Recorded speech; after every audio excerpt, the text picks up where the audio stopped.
بسم اللہ الرحمن الرحیم۔ السلام علیکم ورحمۃ اللہ وبرکاتہ۔ محترم ناظرین کرام، آپ دیکھ رہے ہیں حسین گڈ انفو چینل ہیں، اس کا ٹائٹل ہے رحمت بھرا بادشاہ۔ یہ رمضان المبارک کی ایک روشن اور بابرکت رات تھی۔ آسمان پر چمکتا چاند محل کی بلند فصیلوں پر اپنی حکمت چمک بکھیر رہا تھا۔ ہوا میں ایک عجیب سی روحانی خوشبو رچی بسی تھی جو دلوں کو سکون دے رہی تھی۔ محل کے اندر بادشاہ سلیمان روزے کی حالت میں اپنی وسیع و عریض سلطنت کے بارے میں سوچ رہا تھا۔ وہ ہمیشہ اپنی رعایا کے لیے کچھ خاص کرنا چاہتا تھا، خاص طور پر رمضان المبارک جیسے مقدس مہینے میں جب ہر نیکی کئی گنا بڑھا دی جاتی ہے۔ بادشاہ سلیمان کا معمول تھا کہ اپنی رعایا کے حالات جاننے کے لیے سادہ لباس پہن کر بھیس بدل کر شہر کی گلیوں میں نکلتا تھا۔ اس رات بھی وہ محل کے شاہانہ لباس کو اتار کر ایک عام شہری کی طرح کپڑے پہنے اور چند محافظوں کے ساتھ بغیر کسی شان و شوکت کے شہر کی طرف نکل پڑا۔ بازار میں ہر طرف رمضان کی رونق تھی، کھجوروں، شیرینی اور مختلف کھانوں کی خوشبو فضا میں بسی ہوئی تھی۔ لیکن جیسے جیسے وہ آگے بڑھا، اسے بازار کے کنارے کچھ چہرے غم زدہ نظر آئے۔ ایک کمزور بوڑھا شخص اپنے بچوں کے ساتھ بیٹھا تھا جن کے چہروں پر بھوک کے آثار نمایاں تھے۔ ان کے کپڑے بوسیدہ اور چہرے زرد تھے۔ بادشاہ ان کے قریب جا کر بیٹھ گیا اور نرمی سے پوچھا، بابا کیا ہوا؟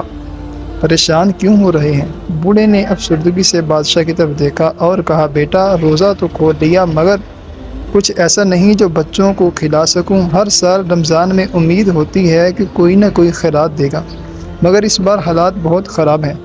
یہ سن کر بادشاہ سلیمان کا دل پگھل گیا۔ وہ آگے بڑھا اور بازار کے مزید علاقوں میں گھومنا شروع کر دیا۔ اس نے کئی گھروں میں جھانکا اور دیکھا کہ بہت سے لوگ غربت کی وجہ سے روزہ تو کھول رہے ہیں لیکن پیٹ بھر کر کھانے سے محروم ہیں۔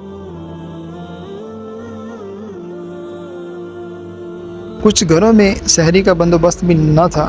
عورتیں اور بچے امید بھری نظروں سے آسمان کی طرف دیکھ رہے تھے، جیسے اللہ سے دعا کر رہے ہوں کہ کوئی وسیلہ پیدا ہو جائے۔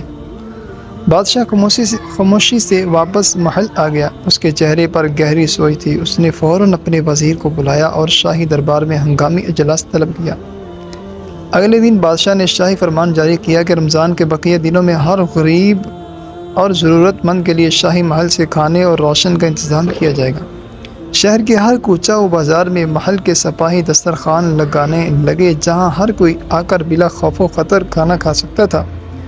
شاہی باورچی خانے میں بڑی دیگیں چڑھا دی گئیں، محلاتی خزانوں کے دروازے کھول دیے گئے۔ ہر دن سینکڑوں گھروں میں کھانا اور راشن بھیجا جانے لگا تاکہ کوئی بھی روزے کی حالت میں بھوکا شکار نہ ہو۔ شہر کی مساجد، مدارس اور بازاروں میں دسترخوان لگائے گئے جہاں ہر شخص بلا جھجک آ کر کھانا کھا سکتا تھا۔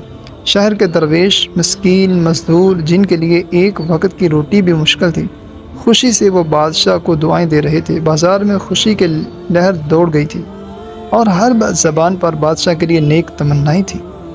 بچے خوشی سے کھیل رہے تھے، مائیں سجدے میں گری تھیں اور بوڑھے ہاتھ اٹھا کر بادشاہ کی درازی عمر بالخیر کی دعائیں کر رہے تھے۔